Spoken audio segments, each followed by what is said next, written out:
على سيدنا مولانا محمد معدن الجود والکرم وآلہ واصحابہ وبارک وسلم۔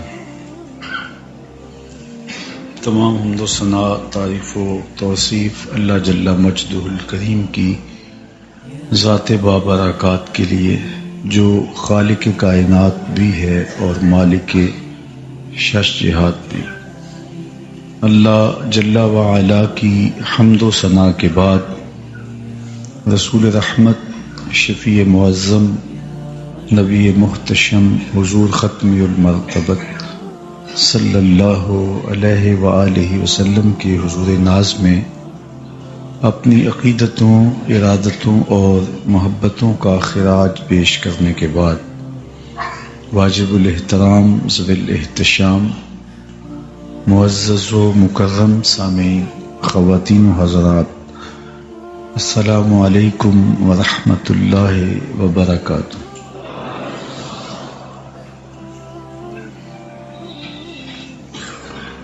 ماہ صفر المظفر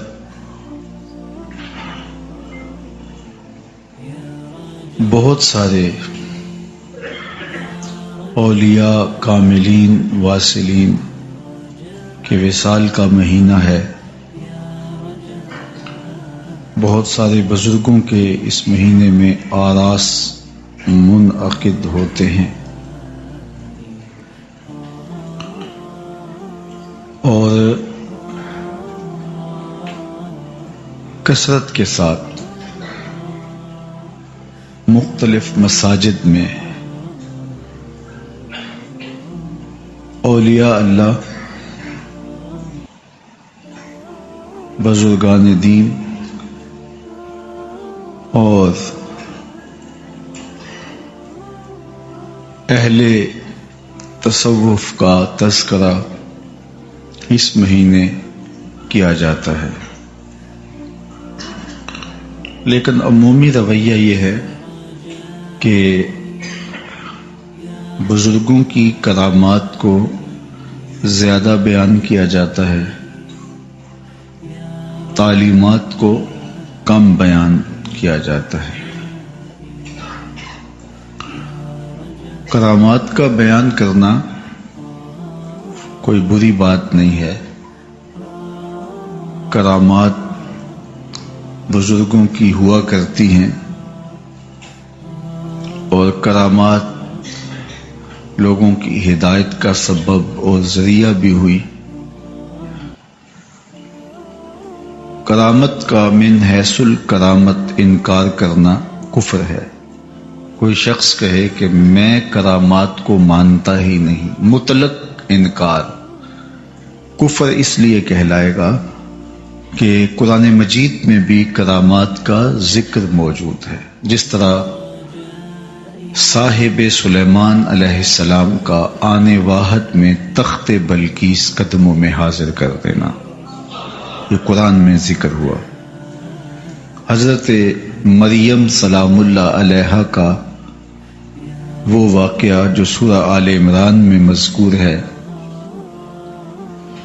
حضرت زکریا علیہ السلام دروازہ بند کر کے جاتے ہیں، جب واپس آئے تو دروازہ کھولا، وجد عندہا رزقا، تو وہاں بے موسم پھل پڑے دیکھے۔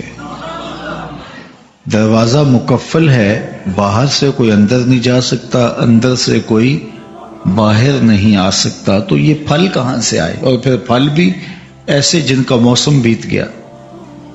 بے ساختہ کہا، یا مریم ان لک ھذا، اے مریم یہ پھل کہاں سے آئے؟ جب موسم بھی نہیں ہے، دروازہ بھی مقفل ہے، کہاں سے یہ پھل آئے، کیسے پہنچے؟ حیرت میں ڈوبے ہیں۔ اور حضرت زکریا علیہ السلام یہ سوال کرتے ہیں، حضرت مریم بولتی ہیں یہ مجھے میرے رب نے دیے ہیں، اور وہ جس کو چاہتا ہے بغیر حساب کے عطا کرتا ہے۔ اب حضرت زکریا علیہ السلام نے یہ بات جان لی کہ یہ اللہ کی طرف سے انعام ہے، اور حضرت مریم سلام اللہ علیہا کا اکرام ہے، اور ان کی یہ کرامت ہے کہ ان کو بے موسم پھل دیے گئے، تو وہیں کھڑے ہو کے حضرت زکریا نے دعا مانگنا شروع کر دی. ہنالک دعا زکریا رب، وہیں کھڑے ہو کے. 120 سال عمر تھی حضرت زکریا علیہ السلام کی، اولاد کی نعمت سے مالا مال نہیں کیے گئے تھے. اب عمر کے اس حصے میں پہنچ گئے کہ اولاد کے لیے دعاؤں کا سلسلہ بھی موقوف ہو گیا. لیکن جب حجرہ مریم سلام اللہ علیہا میں بے موسم پھل دیکھے تو دل چوٹ کھا گیا اور اللہ کی بارگاہ میں عرض کی، مالک جب تو اپنی اس بندی کو بے موسم پھل دے سکتا ہے تو میری عمر کے شجر پہ اولاد آنے کا موسم بیت گیا، لیکن تو بے موسمی اولاد بھی دے سکتا ہے. ہنالک دعا زکریا ربا، حضرت زکریا نے وہیں کھڑے ہو کے اللہ سے دعا مانگی. معلوم ہوا جہاں رحمتوں کا نزول ہو رہا ہو وہاں دعائیں مانگی جاتی ہیں. تو حضرت زکریا نے دعا مانگی تو کیا رد کر دی گئی کہ تم یہاں کھڑے ہو کے کیوں مانگ رہے ہو؟ نہیں، بلکہ فنادتہ الملائکہ، فرشتوں نے ندا دی. وہو قائم یصلی فی المحراب، وہ محراب میں حجرے میں ابھی کھڑے ہو کے دعا مانگ ہی رہے تھے. ابھی دعا بھی ختم نہیں ہوئی تھی، دعا مانگ ہی رہے تھے کہ فرشتوں نے رب کا سندیسہ سنایا، رب کا پیغام دیا، ان اللہ یبشرک بیحییٰ، زکریا تمہیں مبارک ہو، ہم تمہیں یحییٰ کی بشارت دیتے ہیں. تو قرآن مجید میں سورہ کہف اٹھائیے، اصحاب کہف کا ایک طویل مدت تک اس غار میں سوئے رہنا اور اللہ جل شانہ کے حکم سے ان کی کروٹیں بھی بدلتی رہیں اور ان کے جسم کو کوئی آزار بھی نہیں پہنچا. 300 سے کچھ زیادہ یا کچھ کم سال وہ وہاں رہے. تو یہ وہ کرامات ہیں جن کا ذکر قرآن کے دامن میں موجود ہے. اس طرح مختلف احادیث میں بنی اسرائیل کے کچھ اولیاء کا ذکر ہے، ان کی کرامات کا بیان ہے. کتب تواریخ میں پڑھیں، کتب احادیث دیکھیں، صحابہ کی کرامات کا ذکر ہے. حضرت عمر رضی اللہ تعالی عنہ کے لیے کرامات کا کتنا بیان ہے کہ دریائے نیل آپ کے رکے سے چلتا ہے. یہ کرامت ہے سیدنا عمر رضی اللہ تعالیٰ اور اصحاب رسول کی، اہل بیت اطہار کی کرامات ہیں، اولیاء کی کرامات ہیں. تو کرامت کا من حیث الکرامت انکار نہیں ہو سکتا، اور کسی بزرگ کی جو مسلمہ بزرگ ہے اس کی کرامت کا انکار کرنا بھی محرومی ہے.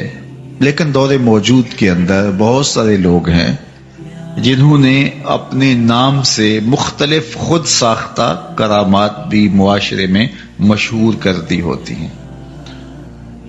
تو درایت کے پیمانے پہ پرکھ کر کے ایسی کرامات جو انہوں نے مشہور کر دی اور وہ جھوٹی ہوتی ہیں تو ان کا انکار کرنے میں کوئی حرج نہیں ہے، کیونکہ کرامت ہوتی ہے اللہ کے ولی کی. اور ولی کی شان کیا ہے؟ الولی هو العارف باللہ، ولی وہ ہوتا ہے جو اللہ تعالی جل شانہ کا جاننے والا ہو، عارف باللہ ہو، اس کی ذات کا اور اس کی صفات کا حسب امکان، اور امور شرعیہ پر کاربند ہو، شریعت پر مواظبت کرتا ہو، فرائض واجبات کی ادائیگی اس کا معمول ہو. بلکہ فرائض اور واجبات کی ادائیگی کے بعد کثرت نوافل سے بندہ اللہ کے قریب ہوتا ہے، اور پھر جب بندہ اللہ کے قریب ہو جائے تو پھر اللہ تعالیٰ اس کا ہو جاتا ہے.